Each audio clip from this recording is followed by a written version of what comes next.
Aduh, udah jam 11. Belum ganti baju lagi. Habis ngurus anak, ngurus suami. Suaminya rewel banget. Udah live ya? Ada Bro and Sis. Aduh maaf ya, saya belum ganti baju. Maklum emak habis ngurus anak, ngurus suami.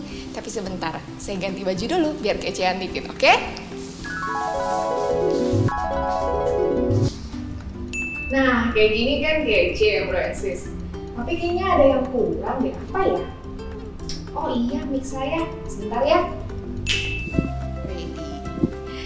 Halo semuanya, selamat datang kepada Bro and Sis semua yang sedang menyaksikan tayangan ibadah online experience pada episode kali ini. Dan saya juga berterima kasih kepada Bro and Sis yang sudah meluangkan waktu untuk bersama-sama menyaksikan tayangan pada hari ini. Dan nama saya Ibet, saya senang sekali tentunya walaupun kita belum bisa bertatap muka, tapi saya berharap Bro and Sis semua dalam keadaan sehat. Dan saya tetap berharap Bro and Sis tetap berpengharapan kepada Tuhan walaupun dalam masa-masa sulit seperti saat ini. Dan setelah ini, Sarah dan Sylvia akan menyanyikan sebuah lagu. Mari kita sama-sama menyanyikan lagu ini dan merenungkan arti dari lagu tersebut dan besarnya kasih dan penyertaan Tuhan sampai saat ini.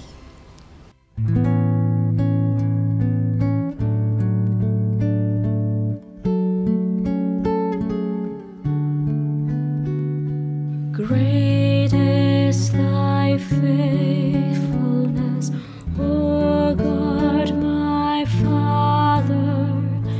There is no shadow of turning with thee.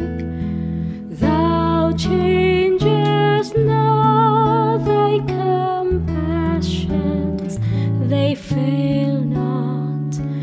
As thou hast been, thou forever wilt be.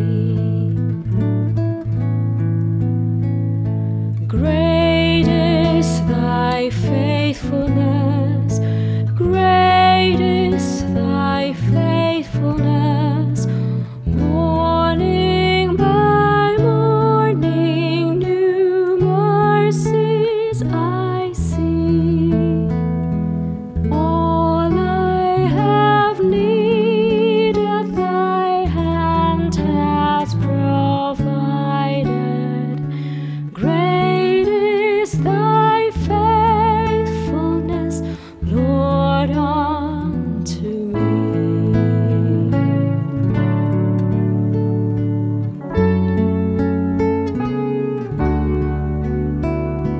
Summer and winter and springtime and harvest, sun, moon, and stars in their courses above, join with all nature in manifold witness to thy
Kami senang sekali Anda masih bersama-sama dengan kami semua untuk menyaksikan tayangan ini.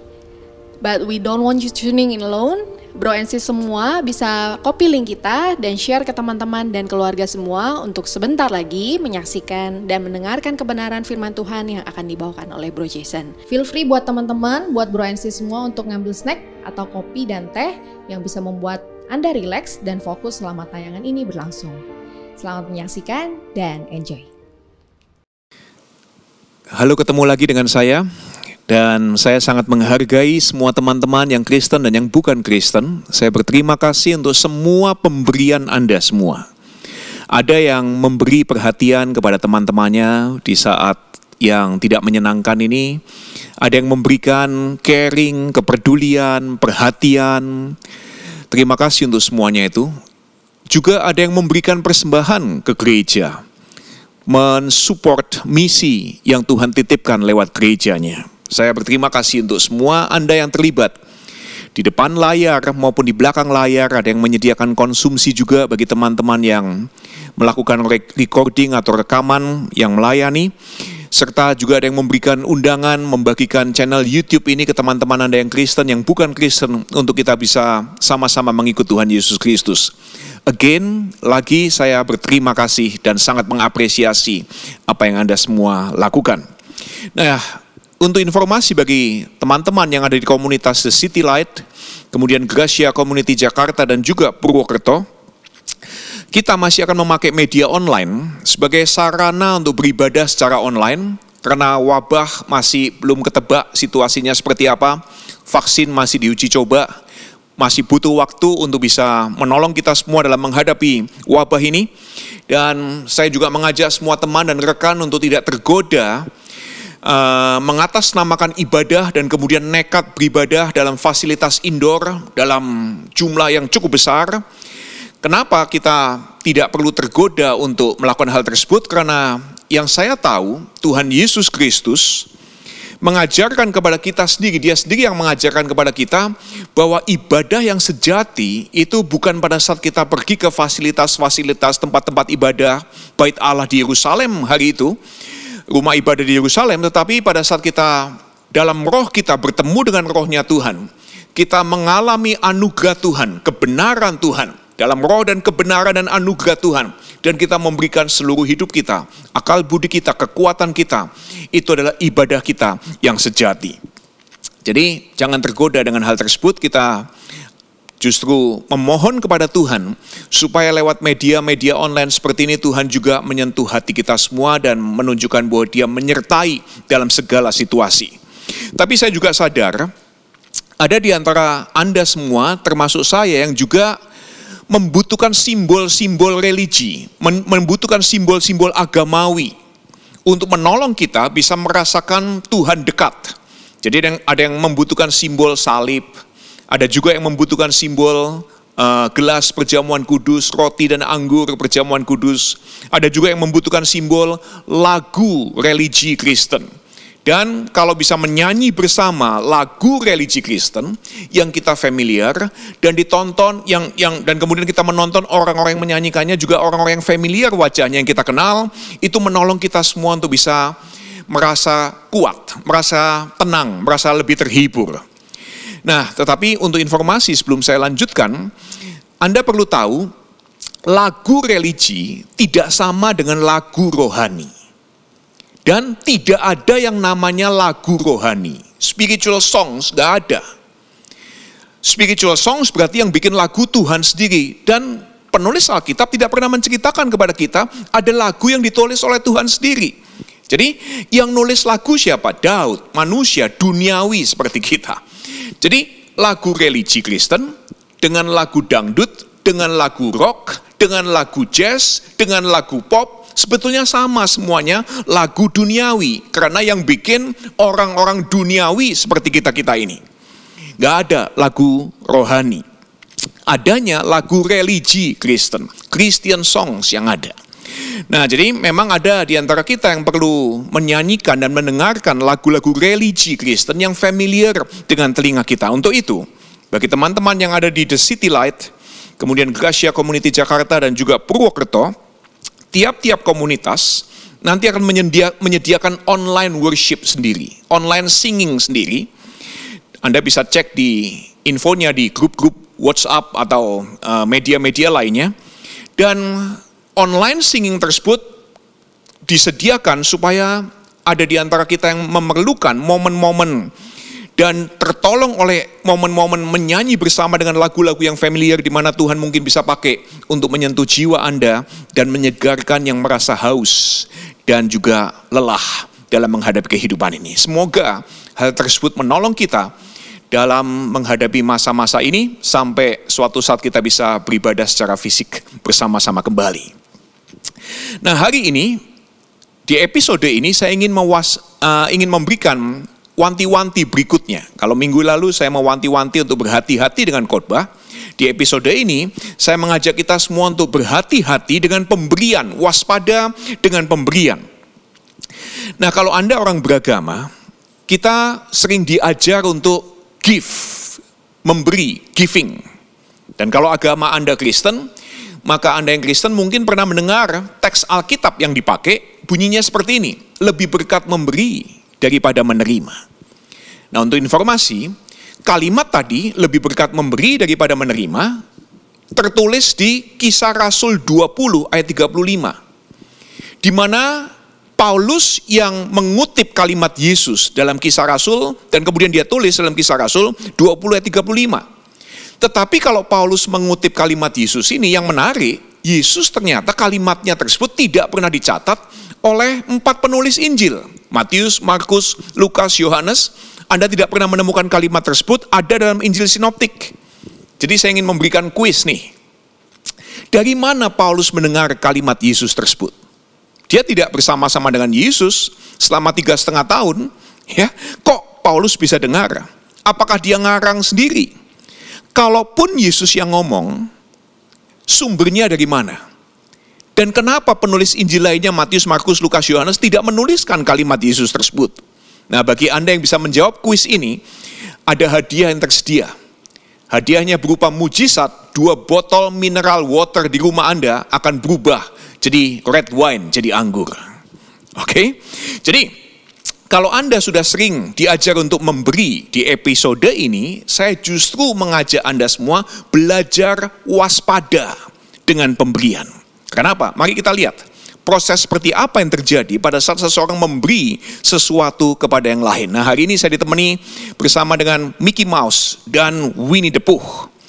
Ada 4 elemen yang terlibat dalam sebuah aksi pemberian. Pemberi, Mickey Mouse, penerimanya, Pooh, kemudian pemberian Mickey Mouse berupa amplop merah ini, ya, amplop merah ini. Dan kemudian pemberian kembali dari Winnie the Pooh kepada Mickey Mouse berupa amplop kuning ini. Jadi sebuah aksi yang simple, tapi mari kita lihat. Ada beberapa situasi yang terjadi. Situasi yang pertama, pada saat Mickey memberikan gift kepada Winnie the Pooh, amplop merah, pemberiannya gratis dan murah hati. Dan pemberian tersebut cepat dan begitu simple actionnya. Tapi begitu amplop merah diberikan oleh Mickey Mouse kepada Winnie the Pooh, perhatikan konsekuensi dari sebuah tindakan yang begitu cepat dan simple langsung mengakibatkan situasi yang kedua. Situasi yang kedua, Pooh pada saat diberi hadiah tersebut secara sopan gimana? Kalau Anda dan saya terima pemberian, sopannya gimana? Paling cepat, langsung kita mengucapkan terima kasih. Itu respon paling cepat. Dan begitu ucapan terima kasih keluar dari mulut kita, mungkin kalau orangnya di depan kita salami, atau kita WA karena habis dikirimin paket. Kemudian ternyata juga kita membuat catatan di mental kita, untuk apa? Untuk bayar kembali hadiah tersebut. Tentunya nggak langsung dibayar kembali, karena kalau langsung bayar balik itu kasar banget gitu. Kita tunggu sampai menunggu waktu yang fashionable, timely fashion, yang waktunya asik lah, pas, cool gitu. Jadi aksi murah hati dari Mickey Mouse sekarang akan membuat Pooh memberikan balik, berupaya memberi balik angpau kuning kepada Mickey Mouse. Tapi sebelum Pooh memberikan balik, dia harus tahu nilai amplop merah tersebut. Berapa nilainya? Berapa harga hadiah yang diberikan Mickey Mouse kepada dia? Karena kalau dia tidak tahu harganya, dia mungkin akan merusak protokol pemberian kembali hadiah. Kalau terlalu murah, dia akan menghina Mickey Mouse. Kalau terlalu mahal, dia juga akan menghina Mickey Mouse, karena membuat Mickey Mouse akan terlihat jelek. Hadiahnya yang dulu kemurahan, saya kasih lebih mahal misalnya. Makanya kan kita juga sama, kita cek dulu harga pemberian seseorang sebelum kita bayar kembali. Atau Anda-Anda yang terbiasa ikut resepsi pernikahan atau pernah merayakan pernikahan, pada saat pernikahan Anda catat semua orang yang kasih angpau. Tujuannya apa? Supaya pada saat orang tersebut kemudian menikah atau menikahkan anaknya, kita akan bayar kembali sesuai jumlah pemberian dia kepada kita semua. Yang pernah tukar kado Natal, jumlahnya juga sudah ditentukan. Tujuannya supaya apa? Nggak lebih, nggak kurang. Nggak ada yang merasa beruntung dan rugi. Nggak ada yang merasa berhutang dan dirugikan. Jadi itu situasi yang kedua. Tapi kemudian situasi yang ketiga juga terjadi. Begitu hadiah ini diberikan, amplop merah gratis dan dengan murah hati diberikan sebagai hadiah oleh Mickey kepada Pooh, kado tersebut, hadiah tersebut membatalkan dirinya sendiri sebagai hadiah. Nah, gimana bisa? Karena begitu Mickey memberikan hadiah kepada Pooh sekarang langsung dibebani dengan rasa berhutang. Dan gak ada orang yang suka dibebani dengan hutang. Dia kepingin menyingkirkan hutangnya tersebut. Gift tadi, hadiah tadi, sekarang jadi debt, jadi hutang. Makanya kan kita juga gak mau berhutang budi, gak mau. Jadi bukannya Pooh menerima pemberian, sekarang Pooh malah punya hutang. Itu situasi yang ketiga. Situasi yang keempat juga terjadi pada saat yang sama. Tapi kontrasnya di situasi yang keempat, sekarang Mickey yang sebetulnya sudah kekurangan sesuatu, karena apa yang dia punya dia sudah berikan kepada Pooh. Sekarang secara barang dia kekurangan sesuatu. Tetapi dia punya sesuatu kelebihan, yaitu apa? Reputasi sebagai orang yang murah hati. Jadi dengan memberikan amplop atau hadiah kepada Pooh, sekarang Mickey ada di depannya Pooh, ada di atasnya Pooh. Kalau saya sebagai Mickey, Anda sebagai Pooh, saya memberikan hadiah kepada Anda, saya sekarang ada di depan Anda, ada di atas Anda. Ya, dan kemudian terjadi situasi yang kelima. Situasi di mana saya di depan Anda atau di atas Anda, itu sama sekali Anda tidak harapkan sebagai penerima hadiah. Kenapa? Situasi itu tidak nyaman, dan begitu Anda merasa di belakang atau di bawah, Anda kepingin memutar balik situasi tersebut. Jadi sekali lagi, hadiah yang sedianya adalah pemberian satu arah, sekarang berubah jadi masalah ekonomi. Jadi masalah hutang dan bayar hutang kembali. Jadi siklus ekonomi, barter, tukar, menukar barang. Dan kemudian, apakah kita bisa menghentikan siklus ekonomi ini, siklus tukar menukar barang? Situasi yang keenam, kita coba masukkan sekarang. Bagaimana kalau Mickey, kalau saya sebagai Mickey, kemudian memberikan secara anonimus, tanpa nama, tanpa diketahui siapa pemberinya. Saya memberikan secara anonimus kepada Anda. Mickey memberikan kepada Pooh, anonimus. Nah, kalau itu yang terjadi dan kita membayangkan itu bisa menghentikan siklus perputaran bayar, pemberian dan membayar hutang kembali, ini justru malah membuat keadaan si penerima, Anda sebagai penerima, makin buruk. Kenapa? Karena Anda dihambat sekarang. Anda diblok untuk bisa lepas dari perasaan berhutang. Anda nggak tahu siapa yang kasih. Mau bayar kembali gimana caranya? Anda terus-menerus akan dihantui oleh perasaan berhutang. Sementara saya sebagai yang memberi, anonymous, saya justru menyelamati diri saya sendiri. Karena saya adalah orang yang baiknya bukan main. Murah hati dan baik. Saya memberi tanpa orang tahu. Dan saya melihat orang lain senang, saya dalam hati memuji dan memberikan selamat kepada diri sendiri. Dan kemudian saya masukkan sekarang situasi yang ketujuh. Bagaimana jika Winnie the Pooh menerima hadiah dari Mickey dengan dingin, tanpa terima kasih? tanpa syukur, tanpa respon. Bagaimana kalau saya sudah memberikan sesuatu kepada Anda dan kemudian Anda balas dengan dingin, tanpa ucapan terima kasih? Apakah berhenti perputaran, siklus ekonomi perputaran beri dan membayar kembali pemberian? Ternyata tidak berhenti siklusnya.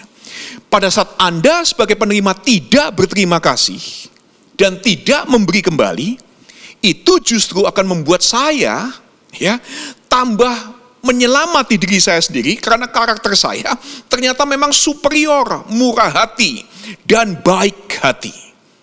Dan pada saat yang sama kemudian saya melihat bobroknya mental Anda sebagai penerima yang tidak peduli dengan pemberian orang lain, tidak menghargai pemberian orang lain, dan tidak berterima kasih dengan usaha, dengan waktu, dengan energi, dengan gift, dengan kado, hadiah yang saya berikan. Jadi pendeknya saudara-saudara, segera setelah dua belah pihak sadar bahwa ada sesuatu diberikan, siklus perputaran mulai terjadi, hadiah, gift, pemberian mulai membatalkan dirinya sendiri sebagai hadiah. Hadiah sekarang jadi hutang. Jadi Anda lihat sekarang ya, kalau Anda biasa dengar di gereja dari orang seperti saya, begitu simple, beri nanti diberkati. Saya hari ini bikin pemberian jadi sesuatu yang kompleks. Kenapa? Karena pemberian memang kompleks. Masalah beri memberi sudah banyak membuat orang bermusuhan, sakit hati, pahit, dendam. Ada orang tua yang sudah memberi banyak sekali kepada anak-anaknya sejak kecil, disekolahkan, diberi fasilitas, semua kebutuhan dipenuhi, bahkan kemudian sudah selesai sekolah masih dikasih modal, bisnis. Dan kemudian pada saat anaknya sudah dewasa dan berhasil, ini yang terjadi. Orang tua sekarang menuntut balik anaknya untuk bayar kembali semua pengeluaran orang tua sejak kecil sampai dia dewasa, dikembalikan kepada orang tuanya. Ya. Tapi harapan tersebut seringkali kan buyar. Ada anak-anak yang menerima semua pemberian orang tuanya dan dingin. Dan berkata memang kewajiban orang tua untuk kasih. Ya, dan tidak pernah berterima kasih mungkin bahkan kepada orang tuanya. Dan kita bahkan pernah menyaksikan ada orang tua dan anak yang saling menuntut secara nasional, rebutan properti, rebutan bisnis, dan tega-teganya saling mau menjebloskan ke dalam penjara. Kenapa? Masalah beri memberi yang memang kompleks. Kalau Anda Kristen, Anda mungkin dulu suka pergi ke sebuah organisasi Kristen, gerejakah, yayasankah, atau sekolahkah. Anda mungkin pejuang awal atau pendiri awal di organisasi tersebut. Jadi sebagai pejuang atau pendiri Anda banyak memberi hadiah berupa uang, berupa harta, apapun itu bentuknya. Tapi pada saat Anda memberi, apa yang Anda harapkan? Ini yang Anda harapkan. Anda harapkan terima kasih. Paling sedikit ucapan, thank you card. Atau Anda harapkan Anda diperhatikan, digembalakan, diprioritaskan idenya. Kalau ada kenapa-kenapa, Anda yang selalu kemudian diutamakan. Ya, di gereja-gereja tertentu pada saat Natal, lilin Natal disediakan 7. Siapa yang berhak menyalakan 7 lilin Natal tersebut? Orang-orang yang sudah memberikan banyak, pejuang-pejuang, pendiri-pendiri. Ya, tapi begitu lilin Natal tidak dinyalakan oleh 7 orang yang sudah memberikan banyak, terjadi pertemanan gereja yang sudah belasan tahun bahkan puluhan tahun berakhir dengan saling tidak nyapa dan saling menjauh. Jadi masalah beri memberi memang kompleks, tidak sesimpel yang Anda bayangkan. Selama beberapa bulan terakhir ini, pada saat gereja tutup dan pemimpin-pemimpin gereja seperti saya dibatasi secara fisik untuk bisa menunjukkan kepedulian, untuk bisa memberikan pelayanan, atau memberi balik perhatian dari orang-orang yang sudah banyak memberikan persembahan ke gereja. Ada banyak orang juga yang, orang Kristen yang jengkel. Ada yang diutarakan, ada yang nggak diutarakan, ada yang diam-diam menghilang. Karena apa? Karena itu tadi, saya sudah memberi. Saya harusnya dari pemberian ini saya mendapat return, something in return. Orang yang saya beri perlu membayar kembali dengan perhatian, dengan doa, dengan support. Dan pada saat itu tidak didapatkan, kemudian menghilang. Kita juga membaca berita dan mendengar kehebohan-kehebohan kakak, adik, paman, dan keponakan bertengkar, bunuh-bunuhan bahkan, tembak-tembakan. Karena apa? Karena mengalami situasi kompleks dari pemberian. Bagaimana sebuah gift, hadiah, kado berubah jadi hutang. Bagaimana pemberi merasa dirinya superior, dan kemudian yang diberi justru merasa punya beban hutang yang tidak menyenangkan, yang ingin dia singkirkan. Jadi Anda perlu tahu, giving a gift, pemberian, memberikan hadiah, sebetulnya adalah hal yang mustahil dan membingungkan. Giving a gift itu mustahil dan membingungkan. Nah, suatu hari diceritakan oleh Lukas, Tuhan Yesus itu pergi ke rumah ibadah, dan kemudian dia melihat seorang janda memberikan persembahan 2 peser. Dalam Lukas 21 ayat 1 sampai ayat 4. Kemudian Yesus cari tahu, 2 peser bagi janda itu jumlah seperti apa itu? Dari informasi yang dia dapatkan, dia kumpulkan, Yesus menemukan bahwa 2 peser adalah seluruh income, seluruh nafkah, seluruh tabungan yang dipunyai oleh janda itu hari itu, saat itu. Dia berikan seluruhnya ke rumah Tuhan, ke rumah ibadah. Nah, di Lukas diberikan keterangan dia ada seorang janda miskin. Apa yang menarik dari cerita ini adalah ini. Rumah ibadah di zaman Yesus itu bertanggung jawab untuk memberikan kepada janda miskin. Rumah ibadah bertanggung jawab untuk memelihara, untuk mencukupi kebutuhan mereka, untuk memperhatikan kehidupan para janda miskin. Jadi rumah ibadah seharusnya memberi kepada para janda-janda tanpa expectation, tanpa keinginan atau harapan mereka bayar kembali. Jadi rumah ibadah memberi kepada janda miskin tanpa mengharapkan para janda memberi kembali ke rumah Allah. Dan bahkan salah satu hukum Yahudi, Jewish law, itu adalah untuk memperjuangkan hak janda-janda. Tidak membiarkan para janda miskin. Dan kalau Anda membaca manners and customs dari orang Yahudi, memang secara sejarah mungkin bahkan jarang sekali ditemukan ada janda yang miskin. Karena orang Yahudi itu punya hukum untuk memperhatikan para janda tersebut. Bahkan seorang nabi besar Yahudi namanya Yesaya. Dalam Yesaya 1 ayat 17, dia memberikan reminder kepada teman-teman sebangsanya. Dia berkata, belalah anak-anak yatim, perjuangkan perkara janda-janda. Jadi kalau sampai ada janda miskin, kemungkinan ya pemimpin-pemimpin rumah ibadah hari itu sibuk jualan. Jualan surat baptisan air, jualan surat penyerahan anak, jualan ijazah dan sebagainya. Kependetaan dijual. Jadi karena rumah-rumah ibadah sibuk jualan, makanya Yesus pernah marah-marah di rumah ibadah. Mereka lupa untuk memberi kepada janda-janda.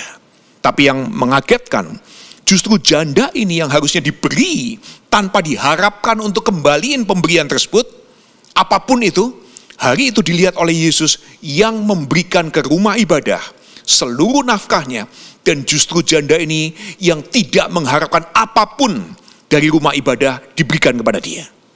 Dia sudah ngalami kok selama ini, rumah ibadah tidak memberikan apapun kepada dia, makanya dia miskin. Jadi dari situasi ini apa yang Tuhan Yesus ingin berikan pelajaran buat kita semua. Dia ingin memberikan pelajaran kepada kita semua adalah ini. Memberikan pemberian, giving a gift, itu adalah masalah rohani. Giving a gift, memberikan pemberian memang tanpa imbalan. Dan memberikan pemberian yang tanpa imbalan adalah spiritual matter. Ini adalah hal rohani, masalah rohani. Kenapa? Karena Allah itu kasih. Natur dari Allah yang kasih adalah memberi. Dan Anda yang menyembah Tuhan, menghormati Tuhan, Tuhan nggak pernah ngitungin apa saja yang dia sudah pernah berikan kepada kita semua. Ya. Kalau sampai ada orang yang mungkin pernah, orang seperti saya yang mungkin pernah mengancam Anda, kalau Anda tidak bertanggung jawab dengan apa yang Tuhan berikan, nanti dia hitungin itu satu persatu. Nah, Anda perlu tahu, Tuhan yang adalah kasih, yang saya tahu diceritakan oleh para penulis Alkitab, nggak pernah ngitungin nafas berapa yang sudah dia keluarkan buat kita semua, oksigen berapa yang kita sudah pakai. Dia tidak pernah menghitung kesehatan yang dia sudah berikan kepada kita, berkat yang dia sudah berikan kepada kita. Ya, bahkan cinta kasihnya seberapa banyak dia sudah berikan kepada kita, dia nggak pernah hitung, dia nggak pernah minta imbalan balik. Ya, dia kepingin dihormati dan disembah, nggak ada diceritakan hal seperti itu. Kenapa? The gift, hadiah yang diberikan dari kasih, diberi oleh Allah yang kasih. Menurut Meister Eckhart, love is without why. Kasih itu tanpa mengapa. Jadi kalau Anda pernah mendengar, Tuhan tuh suka ngitung semua hadiah yang dia berikan kepada kita. Saya mau kasih tahu Anda, dia bukan Tuhan. Itu cerita bukan tentang Tuhan, tapi tentang siapa? Bank. Ya. Bank yang kasih kepada Anda dan kemudian hitung satu persatu semua pemberian yang diberikan bank kepada Anda. Kenapa? Pemberian bank menuntut Anda untuk mengembalikan sesuatu kepada bank. Kita nih ya, kita orang tua atau kita anak atau kita teman, kita aja melakukan sesuatu untuk orang yang kita cintai, untuk orang tua kita, untuk anak kita, untuk pasangan kita, atau untuk teman-teman dekat kita. Kita tahu kok, saya melakukan sesuatu, saya memberi sesuatu, hadiah apapun itu bentuknya, tanpa ekspektasi dikembaliin. Meskipun kita sadar, pada saat kita memberi kepada anak atau kepada orang tua atau kepada teman dekat, circle of return is always there. Siklus pengembalian itu akan langsung terbuka kesempatannya. Tetapi pada saat kita ini anggota keluarga, kita teman dekat, kita memberi itu karena cinta. Kita cinta pasangan kita. Kita cinta keluarga kita, anak kita, orang tua kita. Kita cinta teman-teman kita. Dan cinta membuat Anda dan saya dilanda ini, kegilaan memberikan hadiah, madness of the gift of giving. Yang namanya cinta membuat Anda dan saya dilanda kegilaan memberikan hadiah. Tidak peduli, setelah kita kasih, kita akan kekurangan. Ada orang yang rela kasih buat pasangannya padahal hutangnya numpuk. Ada orang yang rela berikan berlian pada istrinya, sementara kemudian dia kekurangan selama bertahun-tahun harus hidup susah payah. Demi apa? Dia bisa mengalami madness of the gift of giving. Dan ini adalah natur Tuhan. Kita ini gambarnya Tuhan. Jadi Anda dan saya memang punya natur sebagai seorang pemberi yang expect no return. Yang giving without why. Karena apa? Kita adalah gambarnya Tuhan yang naturnya adalah memberikan gift. Jadi apa aplikasinya buat kita semua? Yang pertama, Anda dan saya sekarang tahu apa artinya memberikan hadiah. Dan kita sekarang tahu bagaimana cara kerja pemberian hadiah. Kita tahu bahwa akan ada siklus di mana orang akan membayar kembali apa yang kita berikan. Tapi apakah berarti kita stop memberi? No.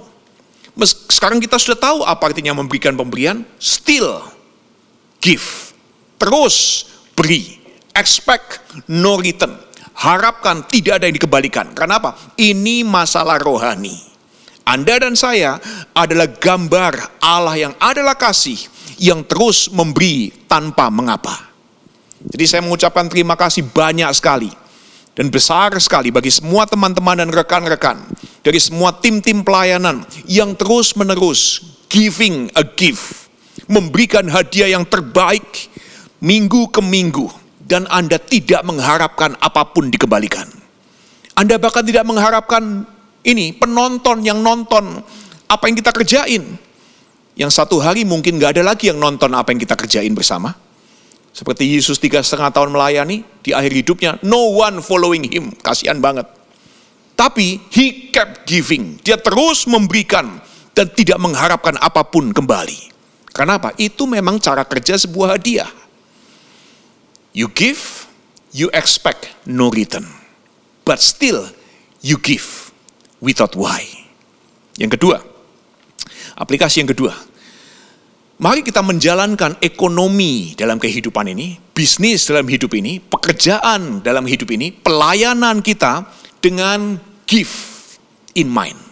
Giving gift in mind. Kenapa? Anda dan saya tidak bisa terlepas dari ekonomi. Segala sesuatu sudah berupa ekonomi hari ini. Anda beri sesuatu, Anda dapat balik. Sekarang pemberian berupa uang, baliknya berupa barang yang Anda beli. Segala sesuatu sudah berupa ekonomi. Anda beri jasa, Anda dapat balik berupa uang. Atau Anda beri uang, Anda dapat balik jasa, pertolongan, apapun itu bentuknya. Segala sesuatu sudah menjadi ekonomi. Sudah menjadi circle of giving and returning gift. Tetapi Anda dan saya bisa engage, bisa terlibat dalam ekonomi, dalam bisnis, dalam pekerjaan dengan giving spirit. Kenapa? Pada saat Anda berbisnis, Anda bekerja, Anda melayani dengan semangat memberi. Itu justru yang membuat Anda dan saya jadi menarik. Nah, bagi yang Kristen, sebuah wanti-wanti lagi nih. Yang Kristen seringkali melayani dengan spirit kapitalisme. Ya, apa itu spirit kapitalisme? Anda melayani, memberi karena Anda sedang investasi dalam hidup orang. Atau investasi dalam kerajaan sorga. Nah, itu namanya spiritual capitalism. Saya nggak mau Anda dan saya terjebak dalam spiritual capitalism. Jadi bagi yang Kristen, pada saat Anda melayani orang lain, Anda memberikan waktu, memberikan konseling, memberikan nasihat, memberikan doa, memberikan support, itu bukan untuk investasi agar hidup orang kemudian memberi balik. Dengan apa? Merubah perilakunya. Bertobat dan sebagainya. Itu berarti Anda sedang terjebak dalam spiritual capitalism. Francis of Assisi memberikan satu ajakan buat kita semua. Dia berkata seperti ini. You can give to others by not wishing that they should be better Christians. Anda bisa memberikan hadiah pemberian kepada orang lain dengan tidak berharap mereka menjadi orang Kristen yang lebih baik. Karena setahu saya, pada saat kita Kristen dan kita memberikan pelayanan khotbah, kemudian menuntut orang lain untuk memberi balik, memberi respon, memberi perubahan hidup, kita sedang membuat hidup orang lain jadi complicated. Ya, kita sedang membuat hidup orang lain jadi tambah ribet. Ya, jadi kita memberi hari ini itu bukan karena kita investasi. Juga bukan karena kita investasi di surga. Kita memberikan persembahan supaya dapat berkat balik. Itu berarti spiritual kapitalisme. Kapitalisme rohani itu. Anda sedang invest di surga. Itu berarti Anda mengubah giving, pemberian, without why, tanpa mengapa, pemberian tanpa mengharapkan kembali, jadi proses ekonomi. Jadi barter. Tapi ini yang terjadi. We give because we love God. Kita memberi karena kita mencintai Tuhan. And love is without why. Kasih itu tanpa mengapa. Love, giving itu expecting no reward, no return. Salah satu yang kefrustasian yang dialami oleh pendeta, orang-orang seperti saya adalah ini. Karena pendeta-pendeta seperti saya melihat banyak orang yang ngakunya Kristen menilai gereja dari apa yang bisa didapat dari gereja. Dapat apa ya saya dari gereja hari ini? Khotbahnya kah? Pelayanan anaknya kah? Konselingnya kah? Lagunya, nyanyinya kah? Motivasi apa yang saya dapat dari gereja? Cowok cewek cakep seperti apa yang saya bisa lihat di gereja? Pendetanya lucu nggak hari ini? Bagus atau enggak khotbahnya? Jadi orang menilai gereja berdasarkan apa yang didapat dari gereja. Dan itu membuat orang-orang seperti saya, bukan cuma saya, banyak teman-teman pendeta yang saya tanya, frustasi. Nah, saya setuju bahwa semua pelayanan di gereja, bentuk pelayanan di gereja perlu dikerjakan dengan excellent. Supaya Tuhan bisa dihormati dan dipermuliakan. Tapi kalau Anda mengaku pengikut Yesus Kristus, Anda tidak bisa hanya ke gereja untuk mendapat apa yang kita mau. Saya dan Anda pergi ke gereja karena waktu saya, talenta saya, pelayanan saya yang saya bisa beri kepada gereja. Gereja akan melayani orang lain dan melayani dunia. Jadi pada saat saya memberikan waktu, talenta, pelayanan, saya sedang memberi hadiah kepada orang lain. Dan tiap orang Kristen, Anda dan saya, tiap kita punya proposal of gift, punya proposal pemberian yang hanya saya atau Anda yang bisa melakukan, orang lain nggak bisa. Jadi kalau Anda kepingin mencari tempat untuk menemukan berkat, akan sedikit sekali tempat di mana berkat itu terlihat kececeran di mana-mana. Sama seperti Anda bilang ini ya, saya lagi cari uang, saya mau cari uang. Emang Anda lihat uang selalu ada di mana-mana? Uang ada di trotoar mall, di teras mall gitu. Anda makan, minum kopi, di jalan-jalan Anda melihat uang tercecer di mana-mana. Kecuali grupnya Money Heist mungkin nyebar uang di langit Jakarta, mungkin uang 140 miliar euro itu tersebar di jalanan.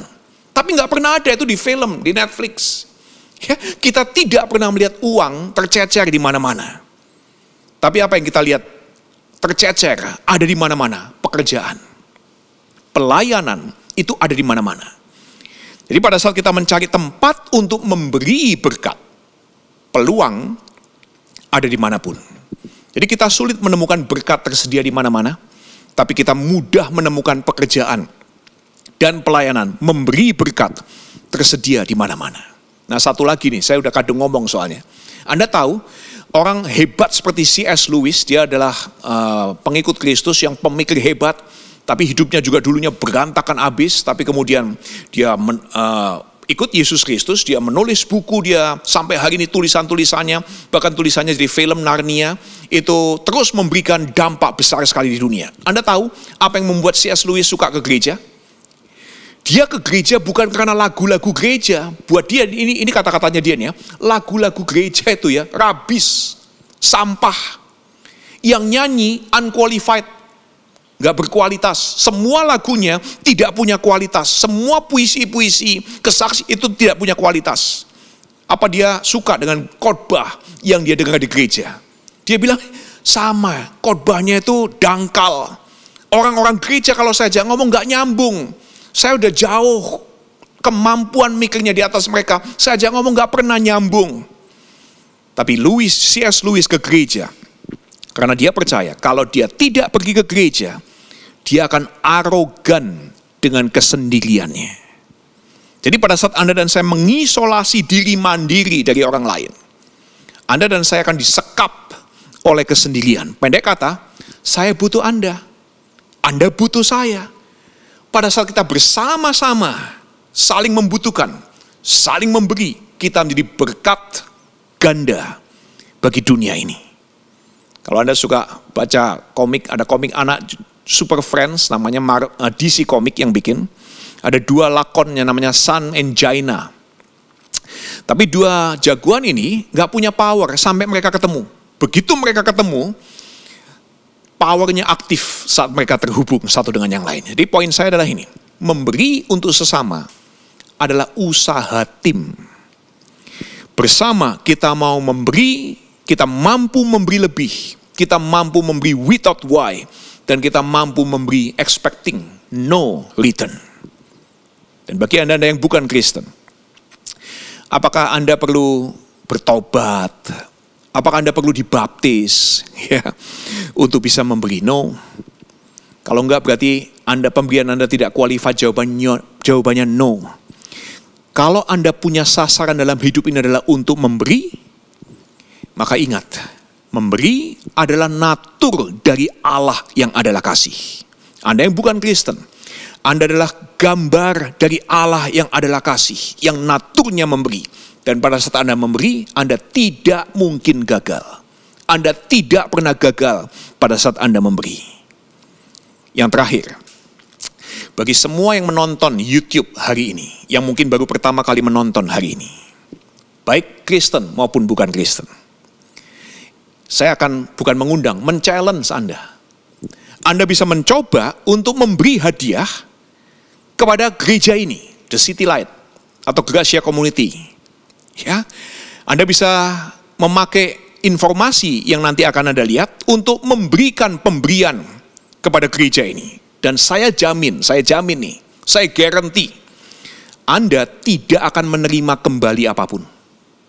Ya, kami ini, The City Light, Gracia Community, adalah bagian mungkin dari 1% gereja di dunia ini, di Indonesia yang jelas, Hanya 1% gereja yang ada bagi orang tidak suka gereja. Siapa yang bisa datang ke gereja The City Light atau Gracia Community pada saat gereja fisik tersedia? Siapapun, apapun agama Anda nggak perlu bertobat untuk hadir. Ya, siapapun bisa menyanyi, melayani Tuhan dengan hatinya, meskipun hidupnya mungkin berantakan habis. Ya, jadi kami mungkin cuma 1% dari 99% gereja bagi orang yang suka ke gereja. Kami ini gereja bagi orang nggak suka gereja. Jadi ini yang akan terjadi. Anda mungkin tidak akan melihat lagi channel ini. Anda belum tentu bisa menikmati gereja fisik kami lagi. Kenapa? Di Amerika aja hari ini banyak gereja tutup. Bayangkan 9 bulan tutup, 1 tahun tutup, income semua nggak ada. Gimana bisa operasional? Banyak gereja tutup permanen. Anda bisa baca hasil survei dari George Barna dan David Kinnaman 1 minggu ini. Jadi belum tentu Anda bisa mengalami gereja fisik lagi. Belum tentu Anda bisa menonton lagi channel ini. Jadi tantangan saya, Anda bisa beri hadiah kepada kami dan tidak mengharapkan apapun dikembalikan. Saya guarantee Anda, saya jamin. Saya tidak akan ajak Anda ngopi, saya tidak akan ajak Anda makan bersama kecuali Anda yang ajak saya makan. Saya bahkan tidak akan berikan doa dan dukungan kepada Anda. Saya tidak akan kunjungi Anda kalau sakit. Ya, kenapa? Saya ajak untuk mencoba mengerjakan natur Anda, giving without why, giving with no return, plus bonus. Pada saat Anda memberi kepada kami dan merasakan dinginnya respon kami terhadap pemberian Anda. Gak ada ucapan terima kasih, gak ada pemberian kembali. Anda akan merasa bahwa Anda punya karakter yang murah hati yang luar biasa. Dan kami ini justru orang-orang yang gak ngerti diri, itu bonus bagi Anda. Kenapa? Giving a gift, memberikan hadiah itu impossible, tidak mungkin dan confusing, membingungkan. Karena ini adalah spiritual matter, ini masalah rohani. Saya akhiri dengan sebuah momen. Saya pernah pergi ke sebuah pameran yang diadakan oleh Body World, dunia tubuh. Ini ada dokter dari Jerman namanya Profesor Dr. Gunther von Hagens. Dia tuh suka ngumpulin mayat orang, kemudian dia laminating. Dia bahkan pilah-pilah, dia telusuri syaraf-syarafnya, dia potong-potong, dia pilah-pilah, kemudian dia laminating, dia pajang. Jadi kalau kita biasanya cuma melihat tengkorak, kita sekarang melihat detail organ-organ tubuh manusia, sistem syaraf manusia, termasuk tulang dan sebagainya ada.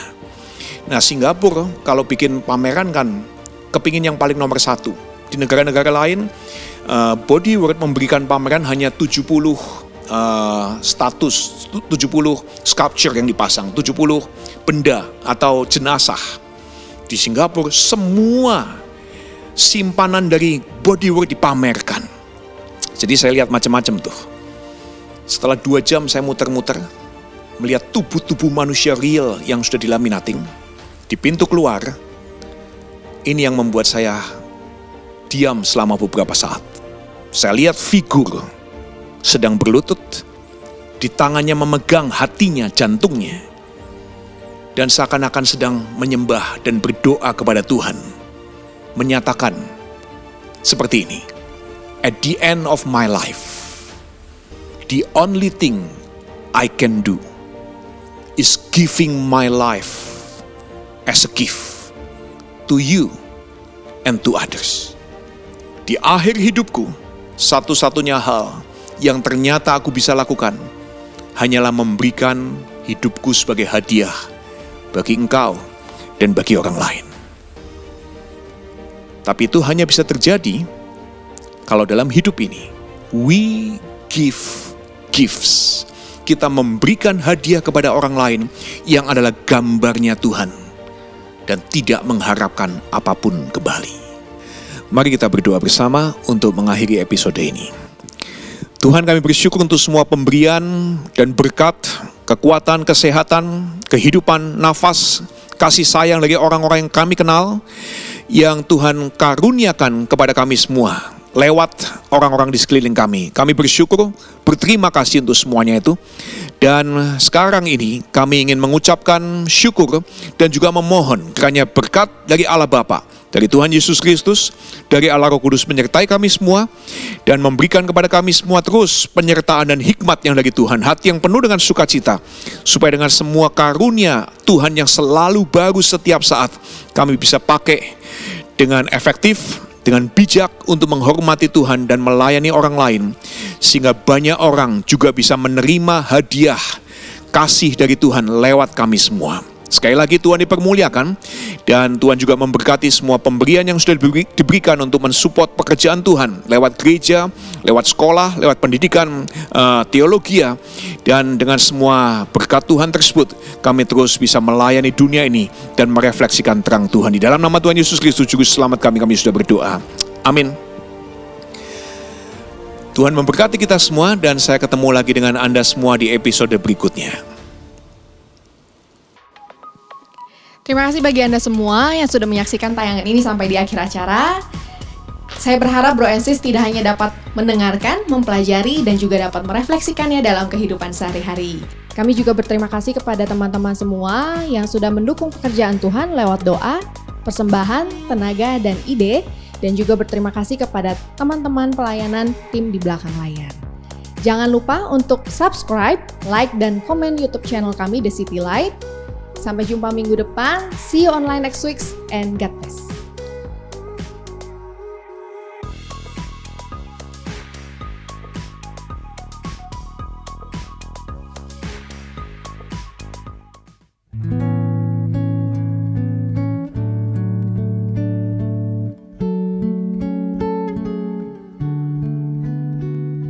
Great is thy faithfulness, O God, my Father.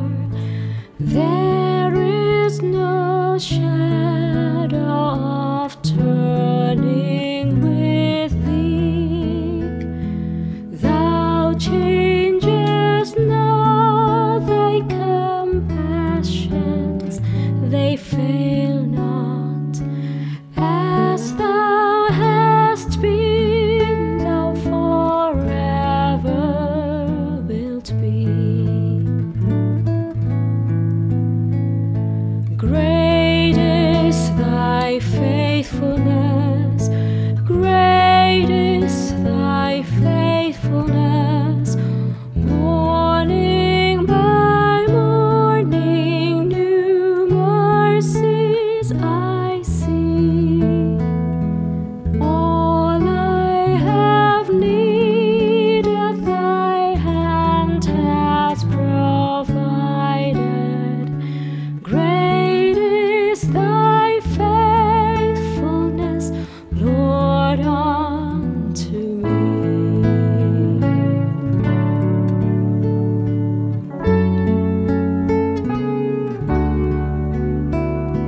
Summer and winter and springtime and harvest, sun, moon, and stars in their courses above,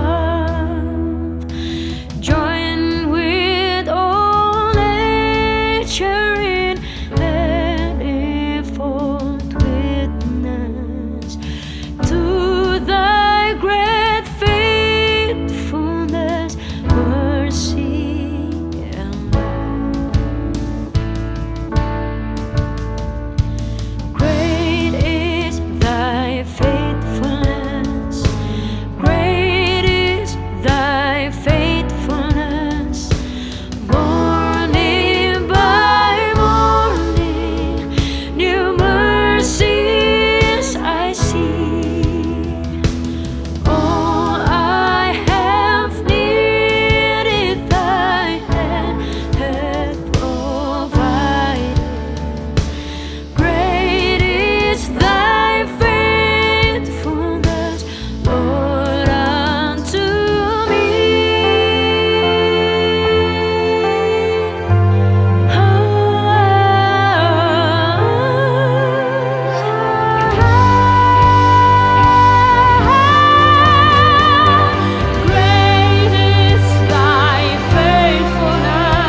all changes not, thy compassions, they fail not.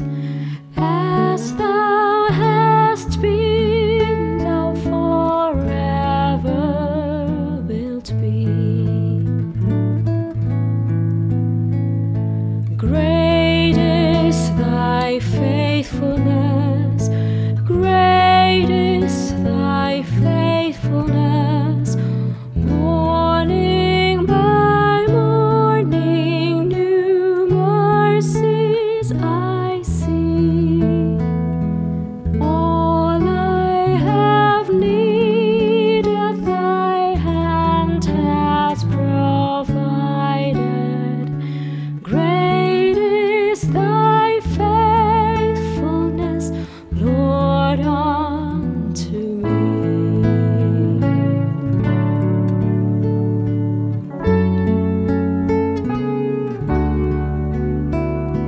Summer and winter and springtime